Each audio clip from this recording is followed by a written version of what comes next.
নমস্কাৰ সকলোকে। ভিডিঅ'ৰ থাম্বনেইল আৰু আৰম্ভণিৰ ভিডিঅ' দেখি নিশ্চয় গম পাইছে ভিডিঅ'টো কিহৰ ওপৰত হ'ব।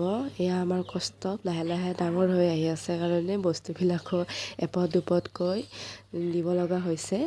এয়া তাৰ কাৰণে চাইকেল এখন ল'ব গৈ আছোঁ, যিহেতু তাৰ 18 মান্থ কমপ্লিট হ'ব। তাৰ কাৰণে এখন চাইকেল ল'ব আহি আছোঁ। এতিয়া সেই দুষ্টবিলাক কৰি থাকে, ক'ত যাই থাকে, যাৰ কাৰণে চাইকেলখন দিম বুলি ভাবিছোঁ। চাইকেলখন দিয়াৰ মেইন কাৰণ এইটোৱে যে সি যাতে মানসিক দিশত বহুত বেছি পিছ পৰি নলয় বা শাৰীৰিক দিশতো সি বহুত আগবাঢ়ি যাব পাৰে। সেইকাৰণে নিশ্চয় চাইকেলখনে তাক বহুত হেল্প কৰাব, যিটো শিশুৰ বাবে বহুত উপকাৰী। আৰু ডাঙৰ হৈ কেনে যে চাইকেল দিয়ে সেইটোও নহয়, সৰুৰ পৰাই অলপ ইয়াৰ অভ্যাসবিলাক কৰাব লাগে। সেয়ে মই ভাবিছোঁ চাইকেলখন দিওঁ। আৰু আপোনালোকৰ বেবীক 1.5 মান কমপ্লিট হোৱাৰ পিছতে মই ভাবোঁ এখন চাইকেলৰ প্ৰয়োজন বা এখন সৰু গাড়ীৰ প্ৰয়োজন, যিটোৱে সিহঁতক বহুতো মানে ওজন চোজনৰ লগতে যিবিলাক তাৰমানে সিহঁতৰ হাত ভৰিৰ বিষ বা টোপনি যিবিলাক কমি থাকে সেইখনে বহুতখিনি হেল্প কৰাব। যেতিয়া সি চাইকেলখনৰ লগত ব্যস্ত হ'ব তেতিয়া মানে তেওঁৰ যিখিনি ব্ৰেইনৰ এক্টিভিটি আৰু বেছি স্মাৰ্ট হ'ব বা জানিব। সেয়া চাইকেলখন দেখি ইমান ফূৰ্তি পাইছে, কোনখন নল'ম কৰিছে। এখনৰ পৰা এখন দোকানৰ পৰা আহিলোঁ, তাত অকণমান মিলা নাছিল, চাইকেলখন অকণমান ডাঙৰ আছিল, যিহেতু সি অলপ সৰু হৈ আছে। তাৰ কাৰণে তাৰ জোখৰ অনুসৰি বস্তুটো দিব লৈছোঁ, কাৰণ অলপ ডাঙৰ দিলে আকৌ সি উঠিবই নোৱাৰিব। যিহেতু এখন 2 বছৰ কমপ্লিট হোৱাৰ পিছত এখন বেলেগ দিবই লাগিব।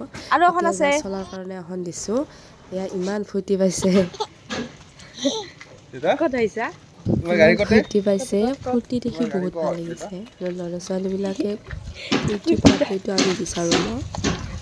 সেইকাৰণে তাৰ সুবিধাৰ্থে এখন চাইকেল ল'ব আহিছোঁ। তাক দেখিছে ডাঙৰখনেই লাগে।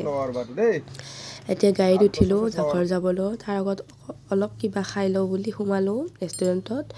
তাৰপিছত ঘৰত গৈ আছোঁ, ঘৰত গৈ গাড়ী বেটেৰী লগাম, তাৰপিছত গাড়ীখন গান চান বাজিব। তাৰপিছত আৰু এয়া পূৰা ফূৰ্তি ঘৰ আহি দেখিছে নহয়, ইমান ফূৰ্তি পাইছে, গাড়ীৰ পৰাই নানামে, কাপোৰেই নুখুলে। ময়ো সেইকাৰণে আপোনালোকক কওঁ, শিশুৰ বিভিন্ন অংগসমূহৰ বিকাশ বৃদ্ধিৰ বা বুদ্ধি মজবুত কৰাৰ কাৰণে আপোনালোকেও এখন চাইকেল শিশুক দিব। আৰু হাত ভৰিবিলাকৰ ক্ষমতা যাতে সম্পূৰ্ণকৈ বেছি বা বহুত বেছি হয়, তাৰ কাৰণেও চাইকেল এখন বহুত বেছি দৰকাৰী। সেয়েহে মই ভাবোঁ সকলো মাক দেউতাকে সৰু শিশুৰ পৰাই সকলো বস্তু হেবিট কৰা লৈ যাব লাগে। এইটোৱে শিশুক বহুত বেছি ডাঙৰ হোৱাত হেল্প কৰাব। তাৰপিছত আৰু বেটাৰ ভিডিঅ' চাই কেনেকুৱা পালে জনাব। মোক ভাল লাগিলে লাইক কমেণ্ট ছাবস্ক্ৰাইব কৰিব আৰু আমাৰ কষ্টবোৰক মৰম দি যাব সকলোৱে। ধন্যবাদ। টিভি বা মোবাইলত ব্যস্ত ৰখাতকৈ এনেকৈ আপোনাৰ ল'ৰা ছোৱালীক ব্যস্ত ৰখাব, তেতিয়া বহুত বেছি ভাল হ'ব। আৰু কষ্টবোৰক সকলোৱে মৰম দিব বুলি শেষত আশা কৰিলোঁ।